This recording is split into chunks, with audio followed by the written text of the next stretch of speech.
अजवा से इलाज। हज़रत साद बिन अबी वक्कास ने बयान किया, रसूलुल्लाह ने फरमाया, जो शख्स रोजाना चंद अजवा खजूरें खा लिया करे, उसे उस दिन रात तक जहर और जादू नुकसान नहीं पहुंचा सकेंगे। अली बिन अब्दुल्ला मदीनी के सिवा दूसरे रावी ने बयान किया कि 7 खजूरें खा लिया करें।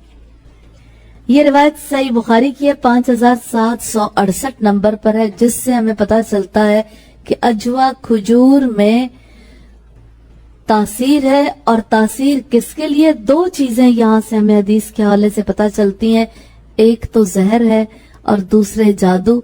एक दिन की खाई हुई खजूरों का असर एक दिन रात तक रहता। यहाँ सवाल ये पैदा होता है कि क्या अजवा में कोई खास बात है, कोई और बात है जिसकी वजह से अजवा मुफीद है? बात अजवा की नहीं है, क्योंकि अजवा खजूर किसी भी और इलाके में पैदा हो उसमें वो तासीर नहीं होती।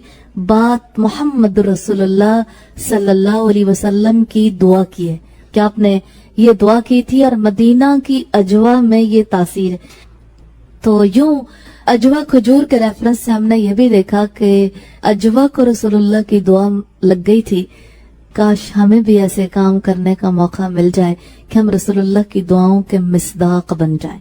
हज़रत साद बिन अबी वक्कास से सुना गया, उन्होंने बयान किया कि रसूलुल्लाह सल्लल्लाहु अलैहि वसल्लम ने फरमाया, जिस शख्स ने सुबह के वक्त 7 खजूरें खा ली, उस दिन उसे ना जहर से नुकसान पहुंच सकता है और ना जादू।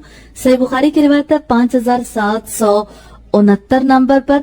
और हजरत अबू हुरैरा से फरमाते हैं, रसूलुल्लाह ने फरमाया, अजवा खजूर जन्नत से है और इसमें जहर से शिफा है और खुम्बी मन से है जो बनी इसराइल पर उतरा था और उसका पानी आंख के लिए शिफा है। ये रिवायत हजरत सईद बिन जैद से भी है, इब्ने माजा में 3453, 54 और 55 नंबर पर। और तिरमिजी की रिवायत जो है ये 2066 और 67 और 68 नंबर पर है। और यहाँ से हमें अब तक अजवा खजूर के बारे में जो बातें पता चली हैं, एक तो ये कि जन्नत से है, दूसरी बात ये कि ये जहर से शिफा है, तीसरी बात ये है कि ये जादू से शिफा भी है, और चौथी बात ये कि 7 खजूरें यानी 7 अजवा खानी चाहिए। और इसके अलावा 5वीं बात, अजवा के लिए खास बात तो ये है कि मदीना की अजवा के लिए रसूलुल्लाह सल्लल्लाहु अलैहि वसल्लम की दुआ है। तो दुआ बहुत बड़ी चीज है। तो हम अजवा के बारे में भी देख रहे हैं और साथ साथ दुआ के बारे में भी। दुआएं दुनिया में कीमती तरीन मता में से है और अल्लाह ताला जिस पर अपना फजलो करम फरमाते हैं उससे दुआ मांगने की तौफीक अता फरमाते हैं। हजरत अबू सईद और हजरत जाबिर से रिवायत है, रसूलुल्लाह ने फरमाया, खुम्बी मन में से है और उसका पानी आंखों के लिए तंदुरुस्ती है और अजवा जन्नत का मेवा है।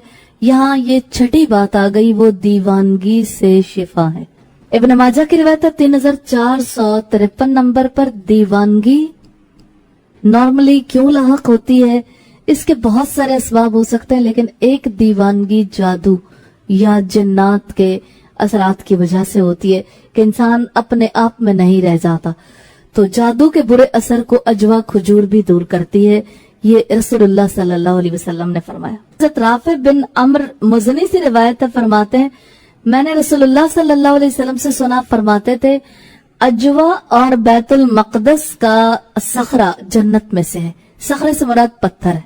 बैतुल मक़दस के अंदर एक पत्थर है जो जन्नत में से है। ये इब्न माजा की रिवायत है 3456 नंबर पर। मौजू के लिहाज से हमें 6 बातें पता चली अजवा के हवाले से, और छठी बात ये कि दीवानगी का इलाज भी अजवा है।